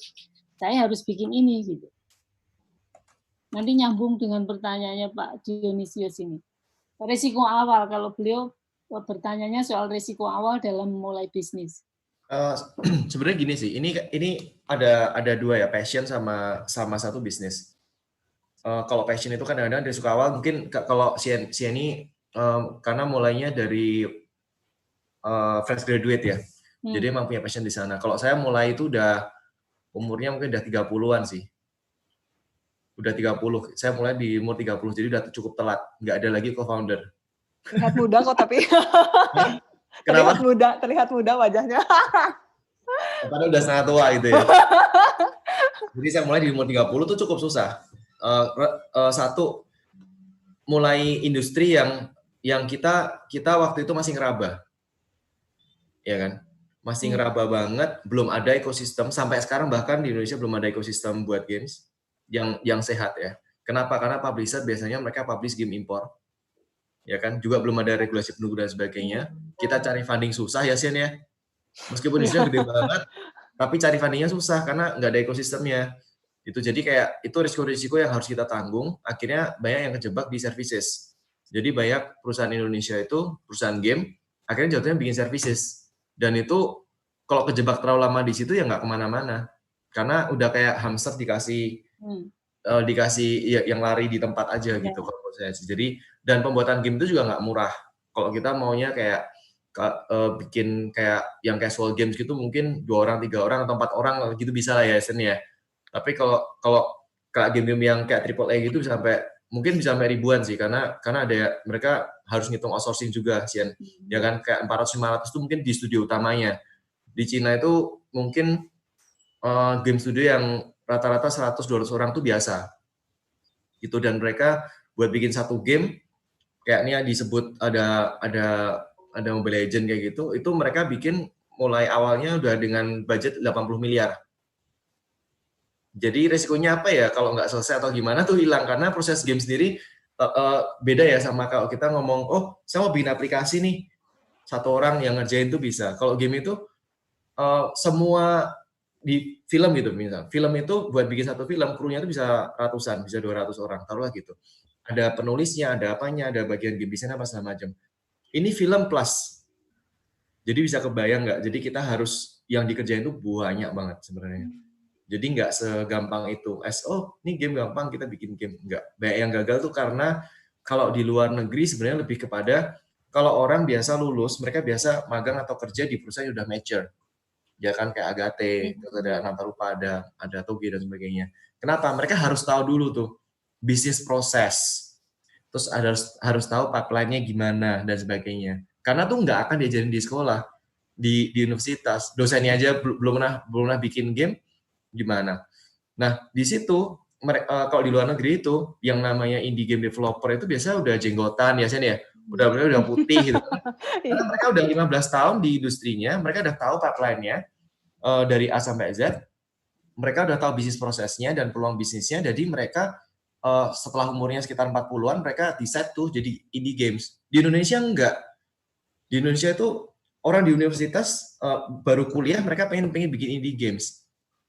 Jadi banyak gagalnya di situ. Karena apa? Karena mereka masih belum tahu industrinya, itu aja sih. Dan itu bukan sesuatu yang bisa diajarin ya, Sian ya. Benar. Itu sesuatu yang mereka harus dilakukan. From the years, minimal 5 tahun di industrinya mereka baru paham how to develop their own games sebenarnya. Atau kalau boleh saya highlight ya, dari penjelasannya Ivan, itu tadi kan dibilang bahwa industri kreatif itu kan konten, konteks, dan medium. Yes. Mungkin kalau medium nggak terlalu ini ya, karena itu technical part yang gampang lah gitu. Tapi soal konteks dan konten, nah itu butuh satu kepekaan. Artinya untuk membaca, ini masyarakat lagi butuh apa sih? Ada persoalan apa yang itu perlu diselesaikan. Kalau tadi contohnya Lokapala yang Ivan menghadirkan cerita Majapahit, itu cerita Majapahit bukan sih? Campur-campur, Bu. Jadi ada Buddha, ada Hindunya. Kita tokohnya aja kita ambil, karena semestanya Lokapala tuh dia manggil banyak tokoh di mitologi dan histori buat bertarung dan mempertahankan supaya dimensi kita nggak kolaps kayak gitu. Ya, artinya kan ada values lokal yang itu coba dihadirkan kembali kan. Iya, betul. Sehingga kalau boleh saya bilang, itu juga salah satu part of menjawab persoalan nasionalisme. Boleh nggak itu saya simpulkan seperti itu? Artinya dengan karakter-karakter lokal yang lalu itu dimunculkan kembali dengan nuansa anak milenial sekarang. Nah, ini kan bicara soal konten dan konteks kan. Betul. Kontennya adalah soal tadi persoalan values Indonesia, konteksnya zaman sekarang gitu. Nah, kepekaan ini mungkin yang perlu diasah ya. Kalau kita mau memulai bisnis ini di industri kreatif yang game ini ya. Kira-kira gitu? Kalau buat saya gitu, kalau Siani coba tambahin Sian dari Siani. Gimana Sian? Ya. Silakan. Halo ya. Jadi mungkin tadi nambahinnya resiko awal dalam membuat bisnis game. Jadi tadi mungkin kalau dari Ko Ivan salah satu rekomendasinya adalah untuk yang fresh grade lebih baik sih terjun dulu ke industrinya, entah itu kerja di perusahaan yang udah established, terus dari situ jadi bisa belajar belajarnya jadi less painful lah at least karena dapat gaji gitu kan misalnya, terus habis itu ada senior yang bisa kita belajar ajak belajar juga. Kalau mungkin ada cara yang berikutnya adalah ya, bisa jadi lebih baik, bisa jadi lebih nggak baik. Kalau misalnya kekeh pengen bikin studio sendiri, mungkin banyak yang terjebak juga langsung bikin gamenya tuh yang skalanya tuh gede banget gitu. Ini Agate juga ngelakuinnya sih. Jadi kita ngerasa bahwa kita kan gamer ya, terus kita biasa main game PlayStation misalnya. Bikin game gini doang sih harusnya bisa lah. Terus pas udah akhirnya kita beneran ngelakuinnya, ternyata tuh wah mind blown deh gitu. Jauh lebih kompleks daripada yang kita bayangkan gitu. Jadi akhirnya resikonya adalah ketika akhirnya kita terjun, kita semangat awal-awalnya, terus habis itu karena fundingnya nggak dapet lah, terus atau nggak misalnya kalau self funding nggak tahan karena ini nggak selesai-selesai gamenya, terus padahal tabungan udah semakin menipis gitu, lama-lama jadinya stres, akhirnya udah berhenti, akhirnya jadi banting setir ke industri lain, akhirnya udah jadinya akhirnya ya jadi hilang gitu kan yang akhirnya berkarya di industri game lagi. Jadi baik lagi mungkin resikonya adalah start too big sih, jadi kita harus start small juga. Kita harus, maksudnya game casual yang simple banget gitu pun sebenarnya di belakangnya tuh susah banget gitu develop-nya. Jadi itu sih, jangan terjebak ke harus langsung develop yang gede kayak gitu. Oke. Terus ya. Sorry. Tadi apa lagi ya? Udah itu dulu ya. Ya silakan Bu Erin. Saya coba highlight Mbak Isti. Satu pertanyaan dari Pak Ardiko ya. Ini beliau dugaan saya waktu Sheni presentasi tentang roles di dalam tim. Nah, ini pertanyaan beliau adalah Ardi adalah alumnus dari Arkansas University ya, di Master Art of Journalism. Beliau bertanya apakah bisa ada editor bahasa, role dari editor bahasa Inggris sehingga bisa diekspor. Itu pertama. Terus yang kedua, rupanya Ivan sama Sheni ini dapat satu calon investor nih di sini kelihatannya, karena Dionysius Edgar melanjutkan pertanyaannya tentang risiko bisnis nih, Van. Katanya gini, kalau begitu untuk starting modal awal tuh berapa? Jadi langsung sangat fokus pertanyaannya. Terus kalau kita bikin game skala kecil, kita akan stuck di sana juga atau gimana? Mungkin yang pertama Sheni dulu, yang kedua saya bagi ya ke Ivan gitu. Ya, silakan. Tadi jawaban yang untuk jadi editor bahasa Inggris bisa banget, karena kebetulan juga kita sekarang untuk game yang tadi Memories itu, game yang untuk audiensnya female gitu ya, itu kebetulan lagi testing untuk ke market di luar Indonesia, karena sebelumnya ceritanya semua dalam bahasa Indonesia. Ya, kita jadi ada role sebagai editor bahasa Inggrisnya juga sih, jadi jawabannya bisa banget. Gitu, karena again, mungkin kalau developer yang memang developer Indonesia, misalnya contoh ya di Agate gitu, si timnya belum pernah tinggal di luar negeri, tinggal di Amerika misalnya, jadinya pasti walaupun bisa sih bahasa Inggris, tapi kayaknya tetap beda kan how to structure the language-nya, jadinya pasti sangat butuh sih gitu. Terus tadi ya tentang modal awal harus berapa? Modalnya sih bisa sangat bervariasi sih. Jadinya kalau misalnya ada banyak studio di luar sana yang memang modalnya tuh ya memang waktunya si founder aja gitu. Dia bikin game-nya sendiri, that's it gitu. Tapi kalau misalnya dia dari awal dia udah pede untuk bisa hire orang lain juga, ya berarti dia harus siapin modal mungkin untuk 1 tahun operation di awal tanpa pendapatan sama sekali, karena asumsinya dalam setahun produknya udah bisa rilis dan menghasilkan gitu, jadi berarti harus siapin modal misalnya untuk 1 tim 5 orang dalam setahun gitu ya, dihitung aja berarti gajinya berapa dalam setahun, ya semoga gamenya beneran bisa rilis sebelum 1 tahun itu. Itu sih. Nah terus habis itu lanjutin tadi ada pertanyaannya, kalau bikin game skala kecil kita akan stuck di sana juga nggak? Ya itu tergantung ya, karena kalau misalnya ada juga company yang misalnya company di luar namanya Voodoo, itu salah satu company, dia publisher sih, tapi dia juga kayaknya develop game-nya sendiri. Dia fokusnya memang dia develop game kecil-kecil terus, tapi dia sangat laser fokus di situ, sehingga revenue-nya juga gede banget gitu. Jadi tidak ada salahnya juga kita fokus di game yang kecil-kecil terus, tapi apakah jadinya kita bisa stuck di situ? Enggak juga, itu kembali lagi tergantung strategi bisnisnya. Apakah dari yang kecil itu memang dia pengen kembangin jadinya semakin besar gamenya, bisa juga. Jadi again kembali lagi ke direction dari bisnisnya sih, kayak gitu. Oke, sounds good. Teman-teman mohon dicek di Google di chat room ya, itu Ivan udah banyak menjawab pertanyaan. Bu Isti, saya izin bertanya pada 2 anak muda ini. Silakan banget ya. Dua-duanya tuh baca buku apa ya, Sheni ya? Kau sama Ivan tuh bacanya apa ya? Just wondering, bacaannya apa, pengen tahu. Artinya kan si konten sama konteks tadi kan perlu proses kreatif.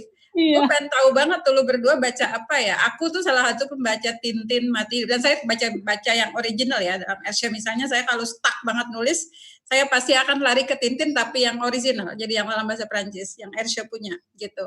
Nah itu kalian berdua misalnya kalau proses kreatifnya stuck atau gimana, atau mau dapet ide yang baru itu Karena saya membayangkan kalau lihat karya kalian berdua ini dalam materi presentasi itu kayaknya anak yang membaca sudah pasti kalian berdua ini. Mohon diberikan bocoran-bocorannya. Oke, mungkin kalau aku sendiri secara personal memang nggak terlalu terlibat hands-on di proses pengembangan gamenya sih.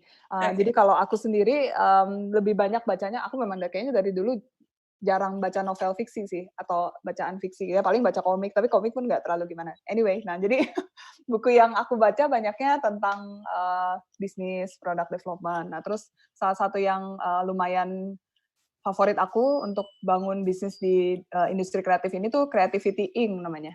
Creativity Inc. ya kalau nggak salah judulnya. Itu pokoknya buku yang dari, nanti aku ketikin di situ, buku dari foundernya Pixar.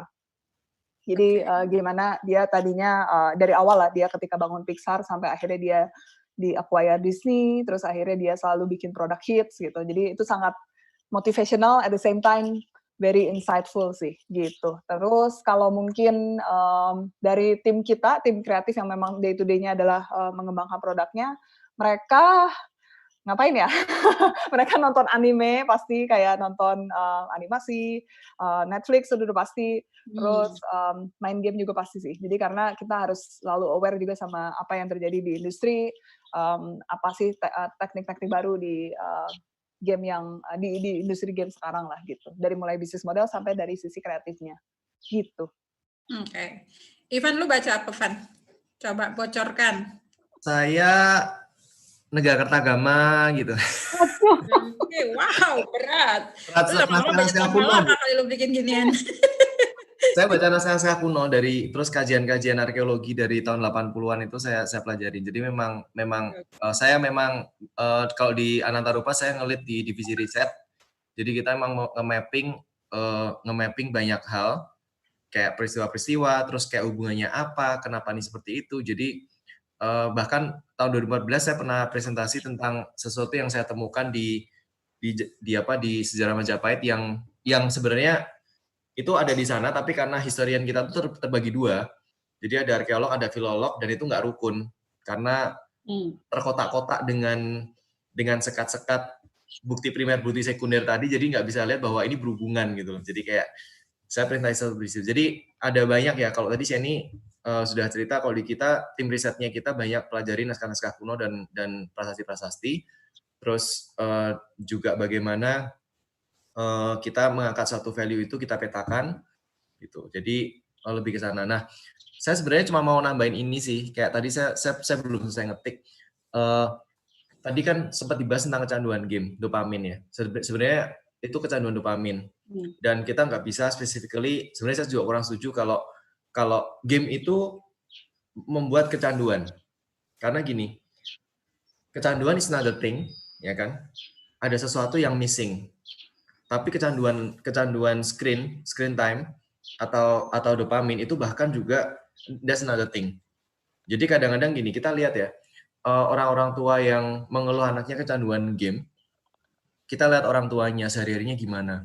Bangun tidur yang dicek anaknya atau screen-nya, atau WhatsApp-nya, atau Instagram-nya. Saya kemarin ngobrol sama satu guru PAUD, di mana guru PAUD ini bagus banget. Saya ngobrol-ngobrol, dan anaknya ini protes. Kenapa? Dia bilang ibunya dia tuh nggak adil. Kenapa? Saya sehari cuma boleh nonton YouTube 1 jam. Dia bilang, ini anak kecil nih, umur 4,5 tahun ya. Dia bilang, ibu itu dari bangun pagi sampai malam hampir tidur itu selalu pegang HP. Jadi ini sesuatu gaya hidup yang diturunkan. Di Indonesia ini kadang-kadang kan culture-nya ada culture blaming juga. Oh ini karena itu. Kita nggak bisa salahin. Misal ada satu peristiwa, contoh yang nyatanya seperti ini. Ada misalnya ada suatu kejahatan, orang ditusuk pisau gitu. Kita nggak bisa blaming orang yang bikin pisau itu atau orang yang jual pisau itu. Tapi kan kita pertanyakan motifnya dari orang yang menusuk kan. Orang kecanduan game, orang kecanduan film. Zaman saya dulu kecanduan screen itu MTV. Kenapa dia kecanduan itu? Apa yang kurang dari hidupnya dia? Secara psikologi mungkin Bu Isti bisa menjawab itu. Tapi maksudnya berarti ada something yang salah. Apakah orang tuanya terlalu sibuk, nggak dapat anak ini nggak dapat perhatian, Tapi di dalam game ini dia bisa ketemu sama teman-teman yang bisa memberikan perhatian atau apa ya, dia mensubstitute something yang dia lack of kayak gitu. Itu sih kalau dari jawaban saya gitu. Oke. Iya, ada soal saya nggak tahu nih, Sheni udah jawab lewat jawabannya yang di WA atau bukan, yang soal pop culture. Anybody? Both of you ada yang mau jawab? Jadi soal dia membandingkan dari Pak Irtan ya, soal pop culture dan blendingnya dalam soal budaya Indonesia. Either or kalian akan lebih kemana gitu, kurang lebih. Ya, jadi kita banyak lihat kalau menurut saya ya kayak K-pop ya, K-pop, Hollywood, Europe, oke. Itu sebenarnya buatan.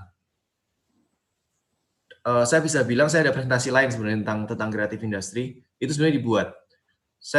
Sebelum saya masuk ke situ, saya mau cerita dulu tentang sejarahnya K-pop ya. K-pop, kalau Japan Pop mungkin nggak terlalu signifikan karena K-pop ini menarik karena ini tuh Korea berusaha catch up. Jadi di tahun 1984 MPAA ya, itu semacam asosiasi perfilman Amerika, itu menekan Korea Selatan untuk membuka peraturan regulasi kuota konten film di Korea Selatan. Hasilnya apa? Karena sebelum itu ada kuota konten film lokal tuh harus 30% di bioskop, di layar. Jadi dengan adanya kuota 30%, investor mau masuk karena udah pasti dapat layar gitu. Ya kan? Nah, begitu itu ditekan sama Amerika karena kalau nggak di embargo, akhirnya dibuka dan selama bertahun-tahun film Korea tuh hancur. Sampai ada saudara atau produser yang bunuh diri dan sebagainya karena udah nggak ada masa depannya buat film Korea. Hampir 90% itu dikuasai oleh film asing. Nah, karena nggak bisa ada pembatasan konten, ya akhirnya seperti itu. Tahun 94, Presiden Kim Yong Sam itu nonton Jurassic Park. Dia bilang, oh keren banget ya Jurassic Park. Ini ada di Wikipedia ya, bisa dibaca sebenarnya. Di situ dia tanya, Jurassic Park ini pendapatannya berapa? Sekian triliun kayak gitu. Loh, gede banget, pembuatannya berapa segini? Oh, gede juga ya. Nah, setelah dia compare, ya kan, ternyata pendapatan dari satu film Jurassic Park ini setara dengan penjualan 1,5 juta mobil Hyundai. Yang baru dicapai oleh Korea Selatan 2017 kemarin. 1,5 juta mobil Hyundai itu terjual baru 2017. Jadi pada waktu itu Presiden Kim Yong Sam langsung bilang, gila ini kita harus shifting dari industrial ekonomi, ya kan, ke kreatif ekonomi. Ya ini saya tracking dikit, makanya kita nggak usah bangga. Oh, Hyundai bikin pabrik di Indonesia 21 triliun. Mereka tuh udah ninggalin itu mungkin udah lebih dari 30 tahun yang lalu mereka udah ninggalin itu. Kenapa? Karena itu buat masyarakat yang maju buruhnya kan makin sedikit. Dan itu satu saat kegerus juga. Nah, kita tuh selalu kejebak dengan penciptaan lapangan pekerjaan. Saya sering bilang gimana kita mengurangi kemiskinan. Jangan stop buka lapangan pekerjaan. Kenapa? Karena kita kan kejebak di situ tuh. Itu jebakan negara berkembang sebenarnya. Nah, saya lanjut ke situ. Nah, setelah 94, Presiden Kim Yong Sam ngadep ke parlemen DPR-nya dan mereka kemudian menggelontorkan 500 juta US dollar per tahun ya untuk fokus di 3 hal. Game, film, dan musik. Digelontorin tuh.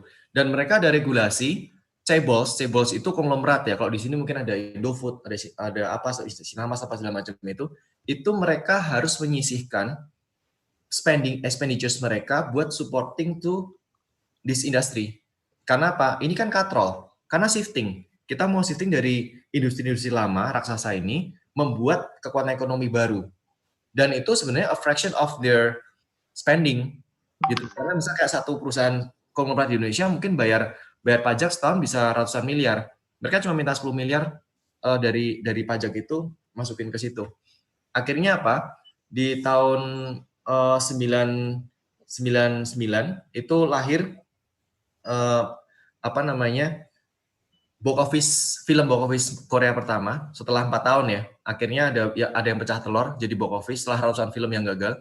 Box office Korea pertama itu namanya Shiri yang kemudian menjadi standar buat industri film Korea sampai sekarang, ya kan? Terus tahun 2001 tuh konsernya HOT pertama kali di luar Jepang di Beijing, dan tahun 2000 itu ada Nexia game ya, game online pertama di dunia MMORPG itu lahir di situ. Dan sampai sekarang udah terbukti ternyata yang leading dari 3 sektor itu yang meskipun K-pop itu bagus buat lebih bagus buat cultural diplomasinya Korea, tapi industrinya yang nomor satunya dia adalah game. Nah, pop culture itu kan gini. Jadi kalau kita ngomong pop culture, ini jadi agak luas ya. Yang dimana pop culture itu sebenarnya juga culture, ya kan? Nah, culture ini kan kalau kita lihat culture ini kan dari Serat Centini ya. Yang ditulis di sekitar abad ke-17, abad ke-18. Itu ditulis budaya ini adalah suatu nafas ya, suatu ruh yang hidup dalam masyarakat waktu dia surviving. Jadi kayak cara dia hidup, cara dia punya keyakinan, cara dia punya semacam kayak kearifan lokal itulah yang menjadikan kolektif ini menjadikan dia itu budaya. Nah, dengan adanya teknologi, dengan adanya perubahan struktur di masyarakat dan sebagainya, terus ada pemerintahan, ada banyak peristiwa, itu merubah budaya. Dan dari situ cara kita bercerita, karena kita ngomongnya storytelling, itu juga berubah. Dari taruhlah zaman dulu dari oral, jadi verbal ya, jadi kita nulis, tapi nulisnya nggak nulis di kertas zaman dulu, mungkin nulisnya kita di batu. Makanya ada Candra Sengkala kan, ada Surya Sengkala, ada Candra Sengkala. Jadi kita harus bisa baca relief yang sekarang it is a lost language gitu, karena bahasanya itu bentuknya gambar.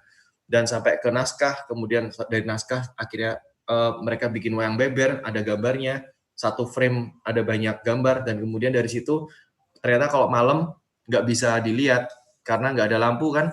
Nah itu berubah lagi. Jadi waktu ada lampu dia jadi wayang karena berbayang kan. Dari wayang itu kemudian muncul semiotika. Kayak satu tokoh itu matanya lihat kemana, kulitnya warnanya apa, mahkotanya berapa tingkat, mudra tangannya gimana, tuh jadilah wayang kulit. Ada wayang orang dan sebagainya. Tapi ini juga culture-nya, makanya kita bilang culture ini juga bergerak terus nih. Zaman dulu itu pop culture-nya di zaman itu. Nah, yang jadi masalah sebenarnya bukan gimana kita masuk ke pop culture yang udah besar apa gimana, tapi Indonesia sendiri secara generally berhenti bercerita. Jadi waktu mediumnya jadi ada TV apa segala macam, kita kejebak di pemikiran yang cuman produk kreatif as product, bukan kayak tadi as a cultural product.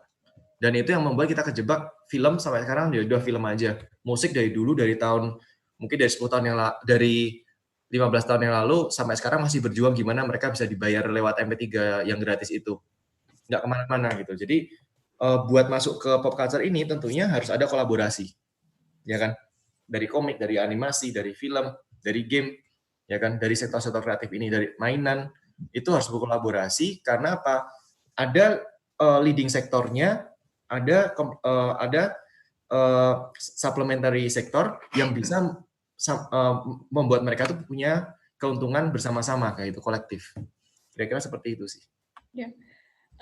Ivan dan Sheni, Bu Isi izin ya, ada satu pertanyaan dari YouTube yang menurut saya kita perlu highlight, karena dari YouTube ya kan, dari tadi kita yang dari Zoom dulu.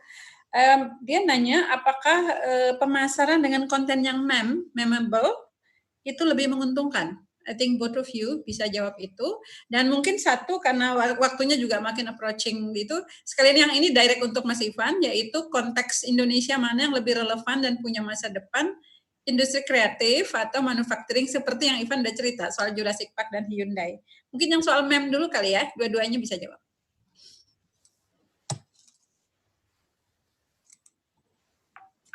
Game yang memeable. Itu lebih menguntungkan atau enggak menurut penanya kita dari penonton kita dari YouTube? Mungkin kalau menguntungkan atau enggak kembali lagi tergantung si gamenya itu sendiri ya. Cuman kalau keuntungan, maksudnya kelebihannya game itu bisa jadi memeable, itu adalah pasti dari sisi virality-nya. Jadi game yang entah gimana gitu, ada scene-scene-nya yang sangat menarik untuk netizen bikin meme gitu, pasti nanti ya akan bikin semakin viral di grup-grup, forum-forum sosial media, sehingga orang jadinya penasaran, ini dari game apa sih gitu. Sama kayak kalau film gitu ya, ada adegan yang di screenshot gitu-gitu sih. Tapi itu strategi yang memang kayaknya lumayan legit lah untuk dipakai supaya nambahin organic user sebutannya untuk si game kita gitu. Mas Ivan, ada yang mau ditambahkan soal itu sebelum pertanyaannya untuk Anda tadi? Kalau itu memeable itu gimana ya? Itu bisa jadi strategi, bisa enggak, karena virality itu kan bisa happens kalau nembus critical mass, ya Sian ya. Jadi itu nggak bisa sama sekali direproduce. Kalau menurut saya itu sih. Jadi itu harusnya jangan, kalaupun satu strateginya, jangan jadi strategi utama. Karena strategi utamanya ya gimana kita revolving, taruh lagi nih, marketing itu adalah gimana kita waktu sebelum kita bikin produknya. Kalau setelah produknya jadi, itu namanya sales atau promotion. Jadi kalau biar supaya itu lebih gampang di sales atau di promote, ya marketingnya harus benar dulu. Itu sebelum kita bikin produk. Jadi mungkin dari saya itu sih, Mbak Hermin. Oke. Terus mungkin nyambung aja Van ya. Oh iya. Soal industri kreatif atau industri manufacturing, itu pertanyaan Pak Lili Agung ya, ini dari JKMC kayaknya. Jadi ini tuh ayam sama telur. Jadi Indonesia itu gagal mengidentifikasi ini karena selalu melandaskan programnya terhadap PDB, kontribusi industri terkait terhadap PDB. Padahal di presentasi saya tadi sebenarnya di paling atas tuh ada kalau PDB itu hanya tolak ukur di dalam industrial ekonomi. Dan kita dulu dari kenapa kita punya sekian banyak pengangguran, ya kan? Itu bukan karena orang banyak itu butuh pekerjaan. Makanya saya bilang untuk kita mengurai pengangguran, jangan kita kejebak ke tadi itu pabrik Hyundai itu, karena itu menciptakan lapangan pekerjaan. Kita harus stop creating lapangan pekerjaan. Kenapa? Kalau memang orang-orang yang banyak ini, kita memang ada alasannya ya kenapa orang-orang dulu membuatnya menjadi strukturnya ada empat pilar. Kalau di Cina, kalau di Jepang ada 4 kelas, di kita ada catur warna. Karena memang bukan strata sosial, tapi ada golongan-golongan tertentu yang memang bagus di situ. Kita nggak bisa paksain orang yang punya kapasitas tertentu naik jadi seniman atau kapasitasnya sesuatu jadi militer, nggak bisa. Kayak tadi Jepang berusaha mengubah petani jadi militer, nggak bisa, nggak match. Jadi yang harus dilihat adalah sustainability. Mungkin dalam waktu dekat, oh ya bagus ada pabrik lagi, ada lapangan pekerjaan lagi. Tapi ingat loh, kita ini ke arah industri 4.0 ya, artinya lapangan pekerjaan itu harus hilang. Tujuan akhir dari iterasi industri ini, full circle-nya adalah menghilangkan pekerja tadi. Nah, kalau udah hilang, mereka kemana? Ya balikin ke ranahnya. Ranahnya mereka tuh, istilahnya ranahnya mereka tuh ke kelas yang petani. Ya kan? Karena apa? Karena 3 kelas yang lain, kita masih impor sekarang. Dan kita kekurangan petani loh. Tapi banyak yang ada banyak gap-nya di situ. Jadi dulu tuh kan ada urbanisasi segala macam, sama kayak di Inggris karena ada pekerjaan buruh tadi. Nah sekarang udah hampir full circle nih, udah industri 4.0 harus sudah hilang. Kita harus ngejar gitu loh. Ngejarnya gimana ya, kita gimana menciptakan supaya petani-petani ini lebih bisa hidup dan mendapatkan porsinya yang cukup, karena sebenarnya kalau di Jepang gitu kan petani kan kaya kan gitu. Di kita ada masalah apa nih? Jadi sustainability is the key. Tapi kalau buat sebagian orang yang penggerak ekonomi, yang benar-benar penggerak ekonomi, bisnis segala macam, yang arahnya ya bukan ke manufacture, arahnya udah pasti ke industri kreatif. Kita harus berani ke sana. Kenapa? Karena biaya buat gaji buruh di Indonesia udah nggak murah loh. Di Asia Tenggara mungkin udah ranking 2 atau ranking 3 tertinggi. Ya kan? Jadi kita lihat aja banyak pabrik dari sini mengalir ke Jawa Tengah tuh. Ke Solo dan sekitarnya, Seragen segala macam, karena UMR mereka masih rendah. Tapi begitu kebutuhan juga tinggi apa segala macam, itu pasti naik terus. Dan itu yang bikin kenapa manufacturing itu tadinya dari Silicon Valley, terakhir Silicon Valley langsung geser ke Cina dan sebagainya. Ya kan? Di sini juga sama, dari pabriknya di Hyundai udah nggak bisa bayar buruh, akhirnya geser lagi ke negara lain. Jadi kita harus lihat ke situ sih, kalau kita sudut pandang dari sudut pandang budaya ya harus balikin lagi ke fitrahnya. Mbak Isti, ini approaching time. Sebelum saya serahkan ke Mbak Isti untuk closing, mungkin saya kepengen juga mungkin JKMC sebetulnya ingin supaya 2 brainer ini, digital brainer ini juga menginvite atau menginspirasi anak-anak muda ya untuk lebih banyak masuk. Nah mungkin sebenarnya saya ingin nerusin satu pertanyaan dari teman tadi si Edgar. Apakah karena basis untuk masuk ke konten konteks dan sebelum ke medium itu sebenarnya creativity ya, please correct me. Nah si creativity ini duluan ya Ivan sama Sally atau capital ya, atau dua-duanya equal? Karena kalau orang nggak punya duit tapi kreativitasnya leading itu dia bisa nggak ya bisa untuk masuk ke industri ini gitu. Untuk support teman-teman yang kepengen ya, cuman aduh nggak punya duit ya untuk mulai gitu ya. Tadi sih mungkin jawaban amannya sih pasti harus dua-duanya karena sama-sama penting. Cuman tadi jangan sampai nggak ada modal itu jadi excuse sih. Karena tadi untuk start itu sebenarnya ya tadi cuma butuh otot dan kemauan gitu.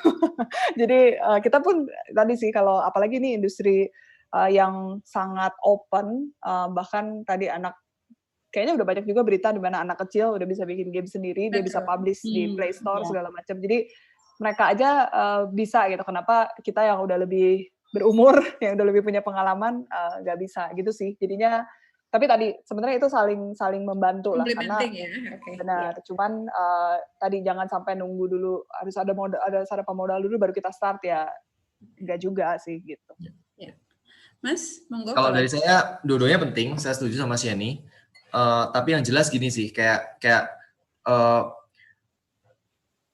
banyak yang kalau kita lihat dari berkaca dari industri sebelah ya, industri yang bukan industri kreatif tapi industri startup gitu, kita lihat yang jadi top tier-nya itu belakangan mempunyai latar belakang konglomerat atau punya partner konglomerat. Jadi itu akan sangat memudahkan. Kenapa? Karena istilahnya kayak spare-nya tuh cukup banyak. Jadi banyak kita anak-anak kita tuh kasihan karena saya juga nggak mau ada gula gitu ya, bermanis-manis gitu, enggak. Tapi kenyataannya adalah unicorn di Indonesia latar belakangnya konglomerat. Lupain kalau kita nggak punya teman kaya, nggak punya bapak kaya, nggak punya partner kaya, forget it, susah. Tapi itu bukan untuk kemungkinan. Makanya saya bilang entrepreneurship itu juga tentang tadi Siani bilang kayak kemampuan kita buat level up. Sampai satu saat kita dilihat oleh konglomerat ini misal. Tapi ya tentunya jalannya nggak akan semulus yang sudah dari awal memang sudah punya modal seperti itu. Gitu sih. Itu kalau silakan Ibu Isti. You're hitting the time, jam 12, kurang 1 menit. Iya. Terima kasih banyak nih Ivan dan Siani. Tak terasa udah jam 12. Dan semua peserta ya, kita terima kasih. Thank you banget buat pertanyaan-pertanyaannya. Ya. Jadi rame kan. Ya, dari Ivan dan Siani, mungkin untuk teman-teman kita yang masih muda terutama, bagaimana supaya mereka punya keberanian untuk mulai. Kira-kira apa nih? Keberanian untuk memulai. Tadi gimana cara supaya bisa punya keberanian untuk memulai? Mungkin lebih ke brutal fact-nya adalah kita pasti gagal sih. Maksudnya pasti ngalamin kegagalan sebelum akhirnya kita berhasil. Jadi siap untuk gagal gitu ya? Siap untuk gagal itu karena banyak juga yang gagal akhirnya terus berhenti tadi sih. Jadinya belok ke jualan martabak atau apa. Jadi coba maksudnya tadi sih kalau mungkin salah satu yang membuat orang gak berani start itu ya karena takut gagal. Jadi sesimpel untuk dikatakan sih bahwa eventually kita pasti gagal dan juga tapi nantinya akan berhasil. Jadi mari kita embrace the failure. Gitu sih. Saya setuju sama si Eni sih. Jadi kayak entrepreneurship is not for everyone. Makanya tadi ada 4 kelas tadi. Memang kadang-kadang kita lihat ada orang yang bisa shifting cepat ya. Shifting cepat karena memang dia punya privilege to do so. Tapi kalau misalnya kayak saya sama si Eni nggak bisa lagi. Kita udah bakar jembatan di belakang, ya kan? Either make it or go home gitu. Jadi kayak taruhannya besar banget buat jadi entrepreneur. Jadi bukan kayak oh ya saya pengen jadi entrepreneur gitu. Terus bakal mulus, enggak. Kegagalan itu enggak cuma sekali 2 kali. Kita bisa bertahan sampai sekarang karena mungkin udah ratusan kali ya Sen ya, kegagalan-kegagalan itu udah ratusan, ditolak orang, dikata-katain orang tuh udah ratusan, dan kalau kita nggak punya mental yang cukup kuat, jangan ambil ini. Jadi bukan apa yang harus ini supaya berani dulu. Oke, nyali penting ya Van, nyali ya. Nyali itu di depan gitu. Kayak kita bisa nyali itu kunci. Betul, kita bisa renang dulu atau kita punya keberanian buat nyemplung air dulu. Oke. Jadi kita nggak mungkin nungguin kita bisa berenang baru nyemplung ke air. Itu entrepreneurship gitu. Oke. Kayak lu bilang ayam sama telur kan itu sebetulnya. Oke, terima kasih banyak Ivan dan Sheni untuk sharingnya. Mudah-mudahan saya